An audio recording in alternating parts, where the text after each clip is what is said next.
સૂચના હાલમાં બનાસકાંઠા જિલ્લામાં અને આજુબાજુના તમામ જિલ્લાઓમાં ચાંદીપુરા વાયરસ નામનો બીમારી ફેલાઈ રહી છે, જે 0 થી 14 વર્ષના બાળકોમાં ફેલાઈ રહી છે।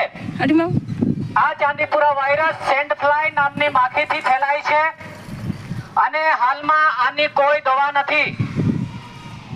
0 થી 14 વર્ષના બાળકોમાં કોઈ બાળકને તાવ આવતો હોય, તાવ આવ્યાની સાથે ખેંચ પણ આવી શકે, બાળક અર્ધબેભાન પણ થઈ શકે અને જે જગ્યા પર મચ્છર કરડે હોય એ શરીરના ભાગે લાલાશ પડતા ચાઠા પણ જોવા મળે।